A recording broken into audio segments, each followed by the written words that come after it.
Today's Cowboys Report is sponsored by RexMD, the #1 leader in men's telehealth.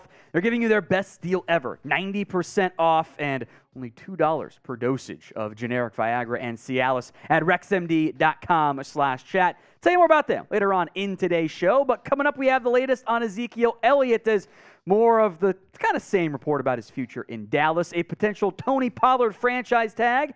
Franchise tag window now open today, plus some other tag candidates for Dallas, and the team's apparent interest in one Hendon Hooker, a different conversation than the C.J. Stroud interest that we discussed on Monday's show. Our next milestone goal, by the way, here at the Cowboys Report, 153K. Yeah, that's an awesome number. Help us get there as soon as possible, because we're not just doing one video a day anymore. It's going to be multiple videos on average per day. Maybe not quite 2 per day, but you'll be getting, now let's just say 10 videos a week here on the Cowboys Report. If you want that all for free, subscribe right now. Let's begin with the latest on Ezekiel Elliott. Adam Schefter says the Cowboys and Zeke's camp will determine the contract value, what Dallas will offer Zeke at the NFL Combine, which that makes sense. That's where the Cowboys do quite a bit of their business. Zeke unquestionably has to take a pay cut in order to return to Dallas. There's a real chance his time in Big D is over. He's facing a $16.72 million cap hit. Zero negative sense for that to be the case and in play on that contract there. They say 4.86 pre-June 1st with the cut. 10.9 post-June June 1st cut. If you bring his salary down to the vet minimum, you save $9.74 million / maybe a little bit less if you give him more than the vet minimum. But the reality is Ezekiel Elliott is not the guy he was in his prime. He's not. 3.8 yards per carry this year, 4.2, 4.0. We're talking about a replacement level running back who's making top end of the market money. Does not make sense to continue that. And he looked good at the beginning of the year. The body has begun to fail him. The massive workload, including high school, to college, to the NFL, has begun to catch up with Zeke. And because of that, he has to, if he's going to come back, it has to be at a very significant reduction. Although it's fair to wonder, is Zeke going to do that? It should be a massive pay cut. Would he accept that, or would he say, you know what, I'm going to go see what I can get on the open market? What do you think ends up happening? Will Ezekiel Elliott take a significant pay cut? It's the pinned comment on today's video, so you know the drill. Ad break comes on YouTube. Take advantage of it. Y for yes, N for no at the pinned comment. Go vote right now. My offer remains the vet min. I know there are some who still think Zeke can be great, and there are some who think, the vet min's too much there. And there could be a chance of him getting a little bit more than the vet minimum. We're going to talk maybe $2, $3 million, and I'm fine with that.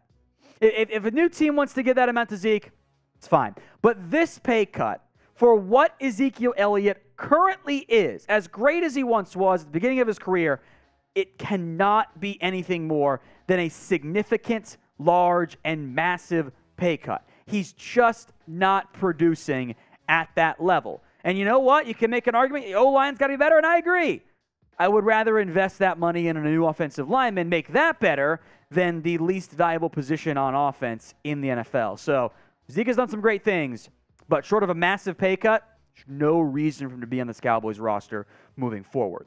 Now, fellows, do you sometimes lack some confidence in the bedroom? Had those nights where you maybe a little bit too nervous, or you had too much to drink? There's nothing worse than not being able to put the stick shift in drive when you need it the most. But have no fear, RexMD is here spreading cheer even if you had a few too many beers. RexMD is FDA approved and the most trusted leader in men's telehealth. They have sponsored today's Cowboys to help you always be prepared. RexMD has made it simple, easy, and cost-effective to help all the men out there last longer and feel more confident in the bedroom. They make getting generic and branded Viagra or Cialis easy. Everything's online, even the prescription, and they deliver it discreetly to your door. No more waiting rooms, no more embarrassing trips to the doctor, no insurance, no copays. Take advantage of their best deal they've ever offered. Save up to 90% off and pay $2 per dosage with our exclusive link. It's rexmd.com/chat for the limited time deal. Starter packs of generic Viagra or Cialis are now available to get started. That's rexmd.com/chat for up to 90% off. Links in the comments and the description of today's video. Let's talk now about the franchise tag window for Tony Pollard. He is the most likely franchise tag candidate because of the uncertainty at running back between Zeke and Pollard. This is probably Zeke and Pollard. This is probably the number one priority for Dallas as we get set up for the combine when so much of their organizational planning gets done. Pollard is coming off a leg and ankle injury to end the season, but he was fantastic this year. I think he should be ready in plenty of time to return to Dallas and make an impact well before training camp gets going. The franchise tag window opens today. 3 key dates to keep in mind. Number 1, today, February 21st. You can begin to apply the franchise tag to players. In the vast majority of cases, unless they're trying to trade somebody, that tag is not going to be applied. That was the Jarvis Landry Dolphins tag before he got shipped off to the Browns. They applied it right away as a blinking green light come trade for him. Dallas will wait closer to the March 7th deadline to tag a player if they're going to tag Pollard, or as we're getting to later on, maybe somebody else. The extension deadline, meanwhile, to get a long-term deal done, or the player spends the year on the franchise tag, is July 15th. Pollard is coming off his best year ever by a significant margin. He had a substantially bigger workload, and the explosive plays, the averages, didn't really fall off all that much. A bit of a regression once Terrence Steele went down. That was a big-time loss, but he had almost 200 carries, and he averaged over 5 yards per touch. That's awesome production at the running back spot, and he's the one fast player who you actually use that's on this offense. So with that in mind, and we'll spend plenty of time on Pollard throughout the offseason, what do you want to do with him? W for let him walk, you don't want to pay backs. P for pay him, get a long-term deal if it's like, $11 million a year. Or T for tag him, at least for now. Let's move to the quarterback spot in the draft. Dallas has made public comments from Jerry Jones that they'd like to draft someone this year, and that explains why a report from the Draft Network, which I think is coming from the Hooker camp, by the way, sounds somewhat dirty, is the Cowboys are among the teams having extensive is the word used, probably a bit of an oversell there, pre-draft visits. And Hooker could be a prime pre-draft visit. I think maybe them at the Senior Bowl because he was down there to an extent, could not participate, unfortunately. He's a late day 2, early day 3 option, I think, at the quarterback spot. There were 5 teams linked to Hendon Hooker, who's not going round 1, by the way. The Panthers, the Raiders, the Giants, the Saints, and the Dallas Cowboys. Hooker's last 4 years were both at Virginia Tech and at Tennessee.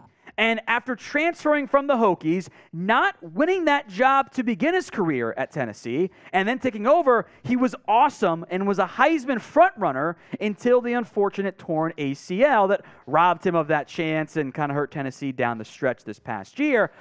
And you're thinking, well, Heisman frontrunner, great production. Why isn't he a first-round pick? Why isn't he getting more buzz there? So there are some obvious pros and cons that we'll get to here momentarily. What I did not include, but by the way, is the rushing numbers for Hendon Hooker, but he is a very talented dual threat. He had 1,000 rushing yards in his time at Virginia Tech and at his time at Tennessee in each of those years, so 2,000 total here. He is a dual threat, highly productive final year, and he got better, I thought, each year of his career. The big cons and why he's not going in round 1 and why I would like to wait on taking him is tore his ACL in November. That's a tough timeline. The report said he'd be good to go for camp. I don't know about that one. We'll see.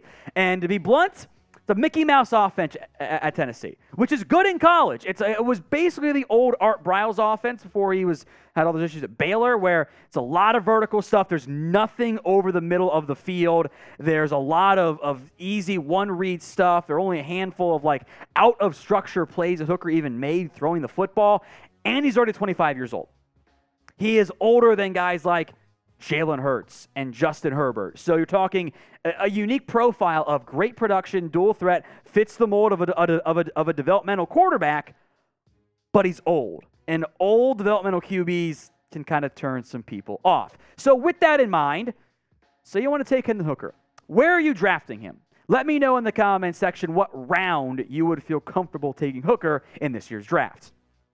Only sounds dirty when I keep saying Hooker like that. I take him in the 4th round. You're late round 3, so a little bit early. The general day 2, day 3 quarterback results are You're hoping for an outlier like a Jalen Hurts, like a Kirk Cousins, a Dak Prescott, and you're more likely to get a backup if you are lucky there. I think 4th round is my sweet spot for Hendon Hooker. If he were 22 years old, not coming off the ACL, it might be a very different conversation, but he's behind the 8 ball in terms of adjustment to life in the NFL with the asks teams will make of him from an offensive pre- and post-snap reading perspective. Not that he can't do it, but that's going to be an adjustment period. Now you're talking about, okay, he's 25 years old now. He turns 26 during the season or the playoffs. He turned 25 in January.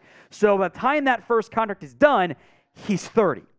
That's not, it's not something you'll love to see, or at least he's approaching 30, when you've got guys who are younger than him who are now due for their second contracts. That's a dicey situation there. As a backup guy, though, I'm really intrigued. I just don't know if there's enough there as a full profile to be a starting quarterback. But in a not great quarterback draft class, that's the developmental guy I'm most intrigued by, a lot more than, say, Tanner McKee from Stanford. Some other notes here on franchise tag candidates. The other prime one is Dalton Schultz. A second straight tag for Schultz would cost about $13.1 million for this upcoming season. 2 other names we'll get to, but first, if you only pick one to tag, who is it? TP for Tony Pollard, DS for Dalton Schultz. I'm going Tony Pollard pretty easily, but you guys can sound off in the comments section. The 2 other names, Donovan Wilson's franchise tag would cost $14.46 million. That is more than Dallas paid Jaron Kearse and Malik Hooker on their individual deals. Love Dono. Way too much money for him. He is not a top-of-the-market safety player there. The transition tag, by the way, at $11 million, or almost $12, is also too rich. So he's going to hit the open market. And barring an extension for Wilson or Van Esch before free agency, LVE will also hit the open market. The NFL's franchise tag numbers are stupid. They put linebacker as both off-ball, Van Der Esch, and your pass rushers, guys who are your 3-4 outside linebackers. Kind of like a Micah Parsons or a Von Miller. So because it's combined, it's just edge rusher money, $20.93 million. You could give Van Der Esch a 2-year deal, and I'm not sure he gets $21 million. That's just not going to happen. So very impressed with LVE, but he's not going to get tagged this year.